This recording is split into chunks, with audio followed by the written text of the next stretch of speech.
Hey everyone, I'm Tina Trevino for Latin Biz Today, and I'm super excited today to be hosting our fashion panel discussion. We'll be talking about fashion in the post-pandemic era and how it affects us, emotionally, psychologically, how it's affected some of our small businesses, and the choices that we're making in fashion, and are we excited to get out there and travel and shake it up a little bit. So today I'll be joined by 5 industry experts. First of all, I have apparel designer Senya Paredes. I have swimwear designer Melinda Huff, stylist Evan Elkowitz, YouTube influencer and stylist Tracy Gold, and the lovely and iconic supermodel Emmy. So come and join me on our discussion. Welcome to Latin Biz Today and our fashion panel discussion. And I think all of us are just super excited about kind of coming out of the pandemic, having our lives back to normal, sort of. So I see smiles on everybody's face. So that's really what we wanted to talk about, how it feels. And all of you are in fashion in one way or another, whether you're stylist, modeled, you produce goods, you design. And I just thought it would be wonderful to have everybody's perspective on what it means.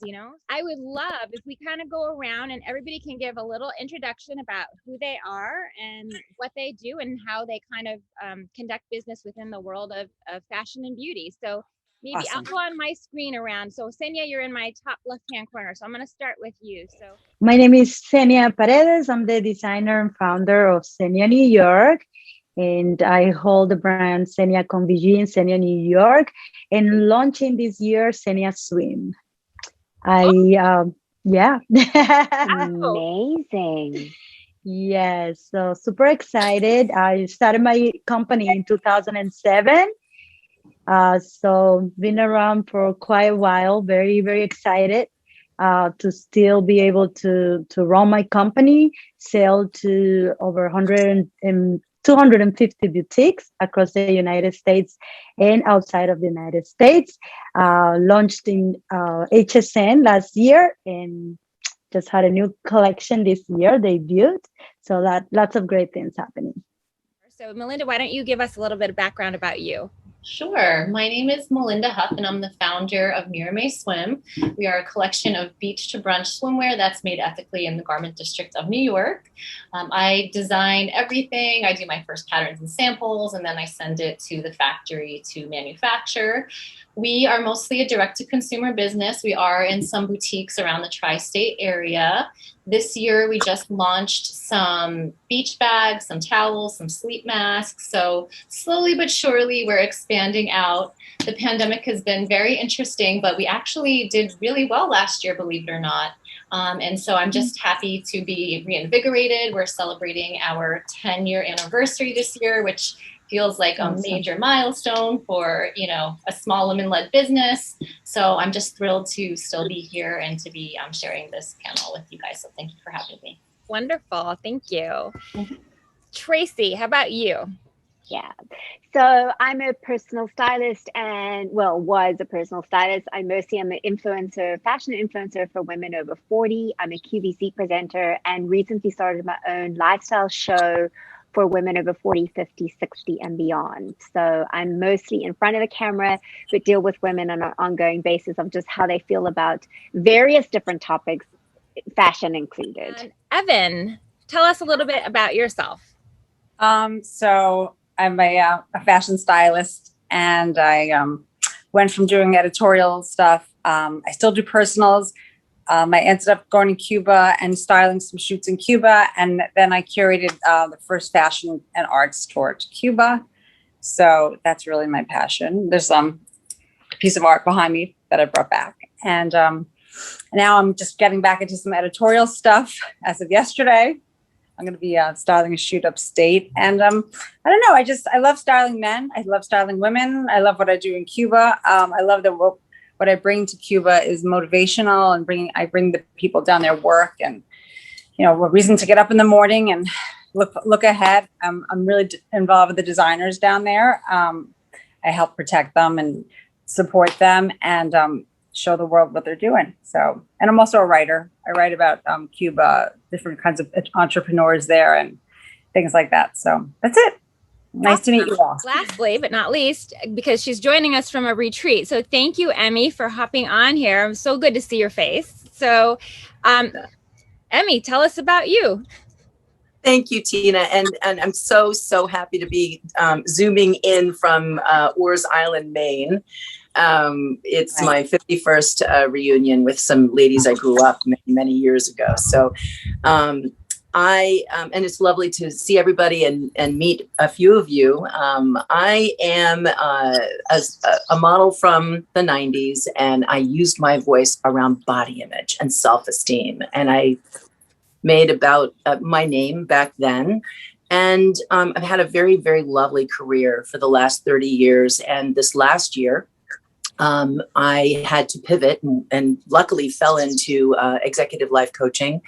And I'm also seeing a resurgence this coming out of the pandemic, thank God, where more and more people are trying to have inclusive lines and 0 to 24. So I'm a huge advocate for that, and have entertaining some really wonderful opportunities that are coming onto my radar.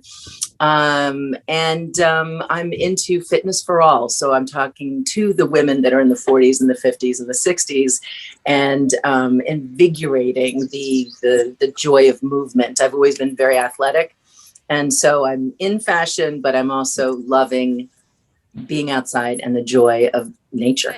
So I think it's really important, the choices that we've made with fashion throughout this whole time, whether we realize it or not, the decisions that we've made and how it's kind of made us feel, whether or not we're going anywhere, we're not going anywhere. I think the first thing is the psychological and emotional impact that it's had on us, because for me, not being in the showroom and not being in the city, and I still haven't been in, it was really difficult not having a kind of a reason to get up and get myself put together. So I just kind of wanted to ask all of you guys, like, how it affected you initially, and maybe how it's changed now that we are going out and doing things. I agree. I think people got so complacent in the past year with like wearing sweatpants and like yoga pants and Lululemon wear. And I think it's important, like the second you put something on, whether it's jeans or lip gloss, I think you just feel like a human. Yeah, for me, it was horrible. I hate it. I mean, for me not to be able to get up and get dressed and go out somewhere, I really struggled with that. At the same time, I just refused to do the sweatpants thing. And I just, one of the things that I did is I just started doing lives just so that I would have a reason to get up and put makeup on and get dressed and that kind of thing. And that helped me a lot. And I think I already knew the power of what clothing can do for you and how it can make you feel. But I think many of us felt that even more strongly. At the same time, I think there's this weird thing of like us realizing, A, we don't need as many clothes, shoes, bags, things in our lives. And B, like, what were we doing trying to wear uncomfortable high heels? That is very true. So I think it's a balance. I mean, I gave up on the uncomfortable high heels when I moved to New York because I'm a subway girl. And I'm 5'2". And I was like, well, too bad, because if I can't run in them, I'm not going to wear them. That was my like, my cutoff. If I can't, and when I moved everything from South Africa, I had a large shoe collection. And I cried when I let them all go. But I was lethal with myself because I was like, what am I actually going to wear? Yeah, the heels thing is difficult. I love them and I own a bazillion pairs, but I've kind of switch gears and going to flats and mid-level shoes and just kind of getting comfortable with it. So some platform sneakers, because I'm like, I get the height because I'm also petite. I get the height, but I get the comfort, and it's hard to go back. And also I find in my closet, like I'm finding that I'm sort of melding. Like I got so used to wearing very comfortable clothes. So now when I put on anything tailored, I feel like I can't breathe. So I find myself gravitating towards things that are dressy, but also stretchy. Like I love the print on this dress, but it's jersey. So it's super stretchy, no zippers, no buttons, but I still feel dressed up, but I'm comfortable. And I think that that's kind of the way that things are going to go. We've sort of rediscovered the beauty of comfort, right? And I don't know if we want to let that go now. Right. I like the beauty of comfort, Melinda. That's a really nice phrase, because I think that we've changed. I think the need to be uncomfortable, Tracy, in the heels and to feel restricted. I know that I put on a suit and it made me definitely feel very snappy. I felt very structured and it was great for the meeting. But when I got, when I was out of the meeting, I was looking forward to getting comfortable again, especially with the hardships that we've all gone through over the last year, taking it slow, easing back and figuring out what do we want to keep from this last year?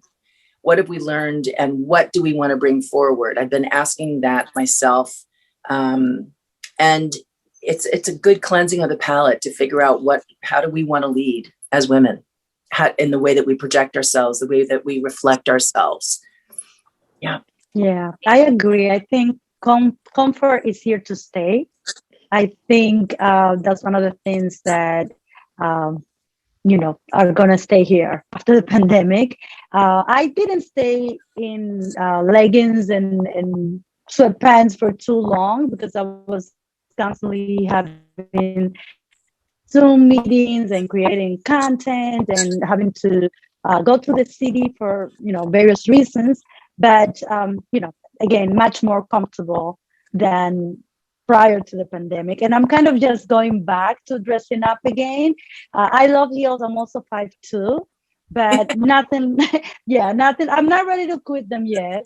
I have to confess, but a lot more comfortable than before, more casual. And I think I'm also designing into that lifestyle for the following seasons. Definitely a huge middle ground now where there's a lot of room for design and development and creation and even just more development of cool fabrics and things like that. So there's a big void there, I think, now that people can start to look at and decide how to design. So I started designing a line of leather gloves that were fingerless. I did just black fingerless with recycled cashmere. I did them in caramel and I did them also in black python because as people started to go out for dinner, I feel like, every time I'd wear them out for dinner, people would like buy them off my hands, literally at the table.